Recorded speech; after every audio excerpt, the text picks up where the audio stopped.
What's going on today, y'all? This morning, this is the Battle Blaster coming at you tonight. Well, this morning. It's not night. It's actually morning. Just getting in early. Got some things to do. I said before I start doing what I need to do, I'm going to kill a little time. So, I was watching on YouTube about... it was called...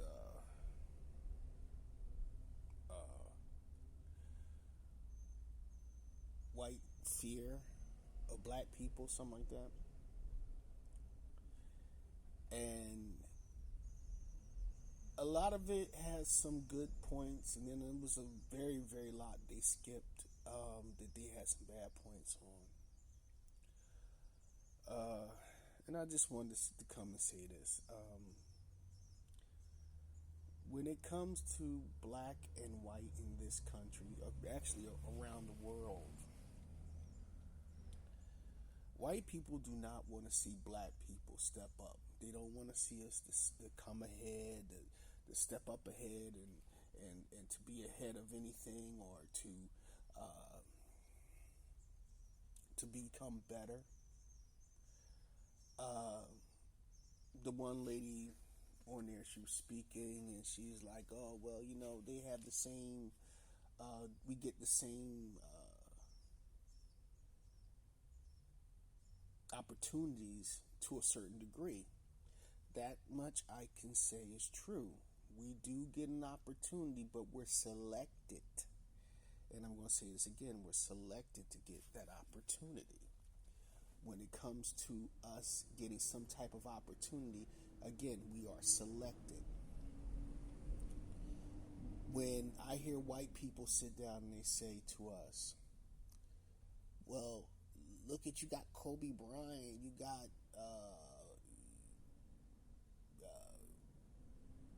LeBron James, you got Serena Williams, you got all these celebrities, all these sports celebrities, all these entertainers.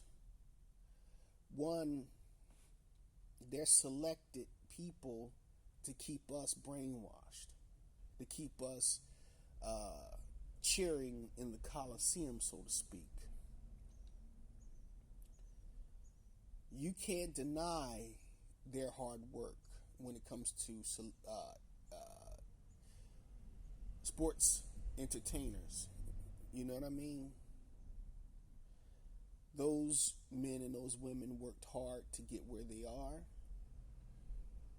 It wasn't no white person who gave them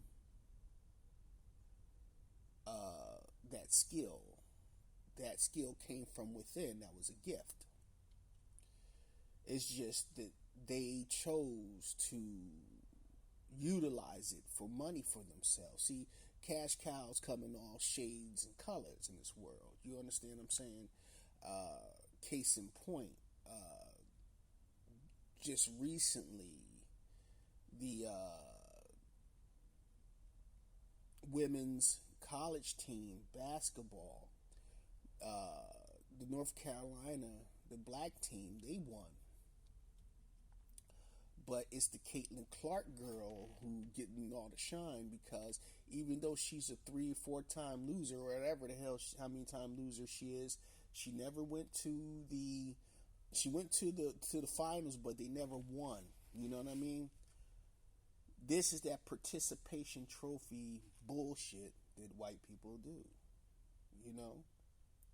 I am not trying to be disrespectful, and this is not to all white people, but this is just to the people who created this, because they kept losing. They kept losing. Their children kept losing, and they didn't want their kids to feel bad. See, that's the problem. White America hates to lose, and it's on a trajectory to lose. So what they do is they build this false sense of security by letting their children get participation trophies even when they lose. This way they don't feel bad. See, this goes back to the time when, through Jim Crow and everything, you're better than. You know what I mean? Even during slavery, you are better than they are. But these are the same people who couldn't get out there and pick their own cotton, pick their own tobacco, pick their own and plant their own seeds for harvest. You know? Because it's too hard, it's backbreaking, it's too hot out there. They would have burned up in the sun. They would sit there on their porches and watch as we toiled in their fields, singing hymns to get us through the day. You know, while they drinking lemonade and ice cold water or whatever, we're out there killing ourselves. Some people used to have sunstrokes out there, and they would die, or they would have a stroke. And you know what they would do? They would treat them like a horse, and they said they would take them out into the field and shoot them. Sometimes they shoot them straight right there. Oh, he's no good to us. He or stop faking it. Kick on him. They figure out he's really messed up, and they wouldn't let this man live his life out. They'd be like a horse, because they looked at us like, they would treat him like a horse because they looked at us as animals, property. So a lot of times my uncle used to tell me stories about this that was handed down from his family, how they would shoot and kill them if they had a sunstroke or they had a stroke or something, or they had a heart attack and they're dying or something out in the field. They would turn around, just get a gun and shoot them right in their head, and then tell us to, tell our family members to take them out and bury them somewhere and then get back to work. Or let him lay there until the work day is done, and then you could take his body back and bury him that night. So when it comes to America and their bullshit, race is always going to be top of the chart when it comes to America. America was born on race. The majority of white people, I'm not saying all, but the majority of white people are racist. There are a few of them who don't believe they are racist. You know what I'm saying? They don't think they're racist. They don't believe they're racist because they feel that they don't see it. Because number one, in order for you to see racism, you have to understand what racism is. You have to be able to sit back and see it. You know? You have to understand it. You have to sit back and say, hey, guess what? Something's not right. Something stinks here. Something's rotten in Denmark. Hold on one second, please. You have others who truly know what it is, and they're trying to correct it. You have some who were never raised to be that way, and they don't live their life that way, you know. But when I hear people like these folks on YouTube talking about the majority of white people aren't racist, it's just a small sum of us that are. No. It's a lot of you are, because you teach your children. Even the lowest of the low white man hates black people. A lot of these little small town where these hillbillies live in, these people are poor, dirt poor, and they hate blacks. I'm gonna tell you something. I saw this TV show where the guy is a black guy and is a white guy. They're partners, and they find old cars, they fix them up, and they sell them. They take them like to the auction, whatever the case may be, and they sell them off at like a SEMA auction or whatever it is. And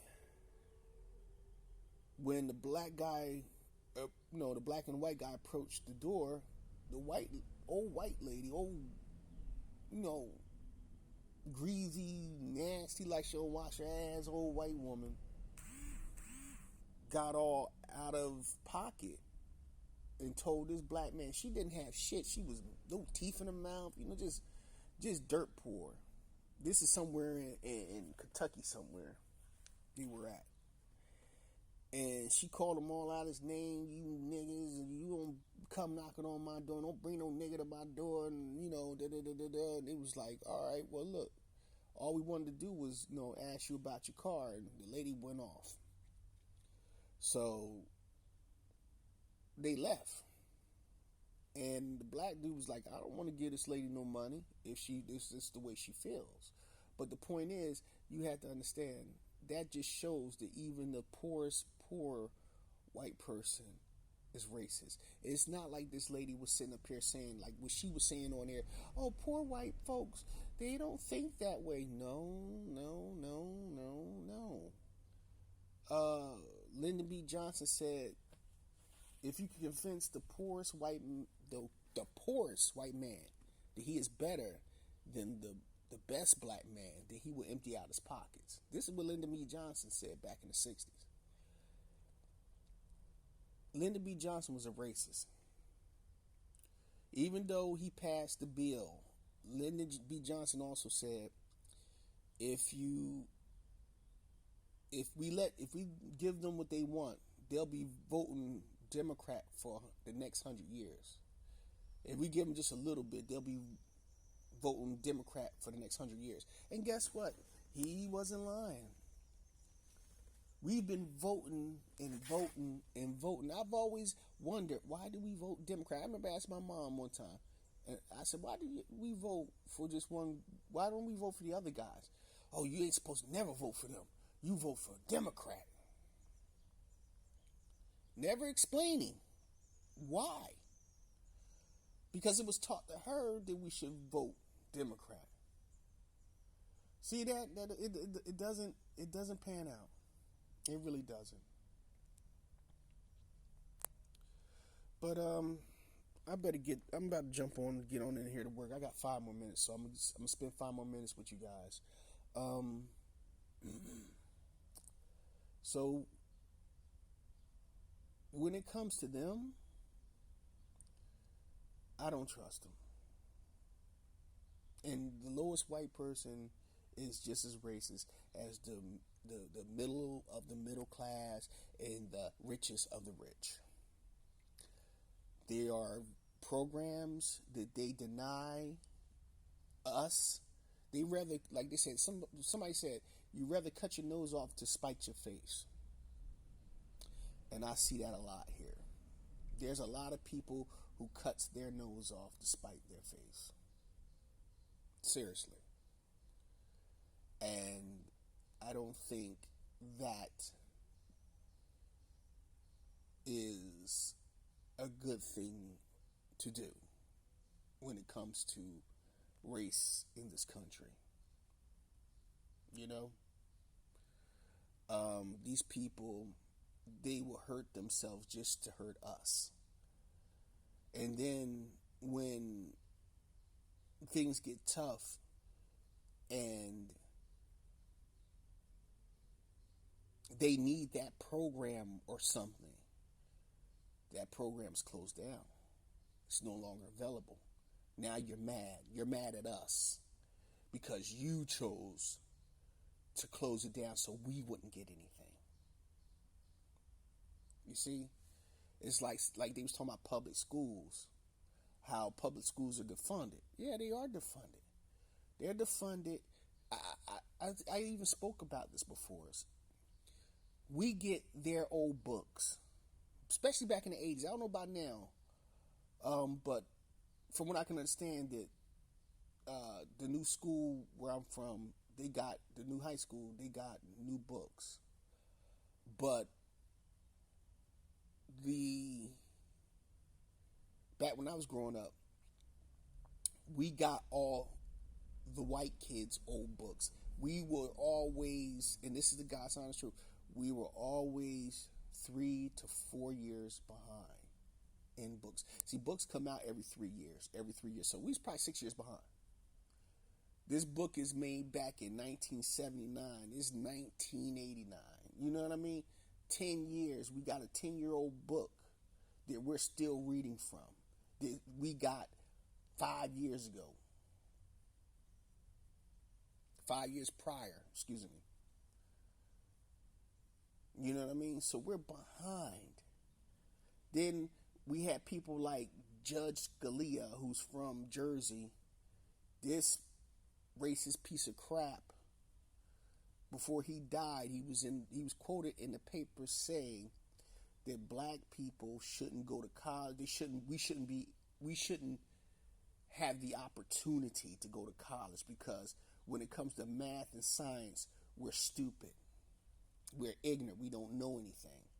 Well, see, when you keep a people back, we have to work twice as hard to get it. Some people can't get it. There are people, when I was growing up, and I'm going to say this, when I was growing up, there was people, including myself, who were ADHD or they were dyslexic. I was very, very dyslexic. I did have ADHD, and I didn't know that I had that shit. Attention deficit, disorder. I really didn't. I came on later on in my teen years, and I kind of grew out of it, but I never grew out of the dyslexia. Seeing your words backwards, writing shit not backwards, but I would see my words and I would see my numbers backwards. I still do to this day. I had a girl I was talking to, and I told her, I still deal with dyslexic. I'm still dyslexic. I still deal with it. She said, "That's embarrassing. I wouldn't tell nobody." I said, "Why not?" Because that's embarrassing. I said, "What is it embarrassed about seeing your numbers and seeing your words backwards? That's nothing. That's."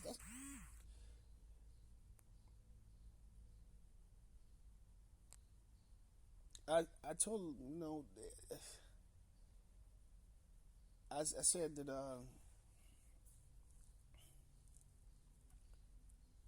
it's nothing wrong with being that. You know what I mean? It just tells you acknowledge what you are and you're trying to get through it. But see, that's the way people think. And when you got people who think that, it makes it hard for you to be honest or truthful with people. But that's neither here nor there. Another thing I want to talk about real quick, and I'm gonna skate through this real quick because, like I told you, I'm about to get off here real quick. The black and brown so-called unity that these people keep saying, black and brown, black people, please. I'm gonna say this again, please. Please, stop saying black and brown. Because when it comes to the brown folks speak only for themselves.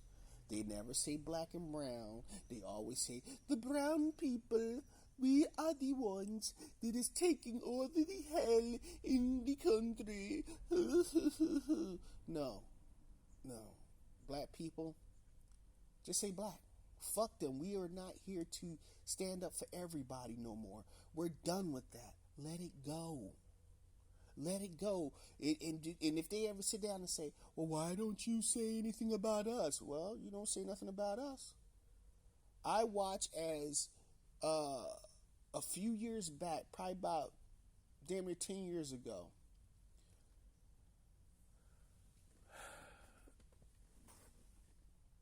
this Spanish preacher was on the corners preaching in Spanish. Now he's on a corner in a black, kind of a mixed neighborhood. It wasn't as mixed as it is now. It's very, very populated, like Spanish populated. But before then, it wasn't as thick. It was very light with them and very heavy with us. He's on a corner and he's preaching in Spanish. He's not preaching in Spanish and English. He's preaching in Spanish. Do you understand? That means he's preaching just for his people. He's preaching for his people. Okay, is there anything wrong with that? No, there's nothing wrong with that. But you in a majority black neighborhood at the time, and you're preaching in Spanish, in a non-English instead of preaching in both, Because if it was black people who could speak Spanish, 9 times out of 10 we'll be preaching in both languages. And I don't want to hear people to sit up here and say, "Oh, well, maybe he only spoke Spanish." No, he's got to speak English. But anyway, that's neither here nor there. But the point is here, stop, stop,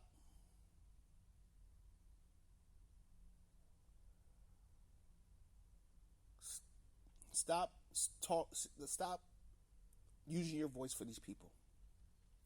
Stop using your voice for everybody else. Because when it comes down to us, when we ask for reparations, we ask for certain things. We want our schools to be better, this, that, and the other.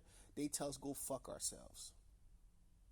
The only reason why we got a new high school where I'm at, the black and Spanish kids was coming together, but they knew that they were letting more illegals in, so they had to make a better school.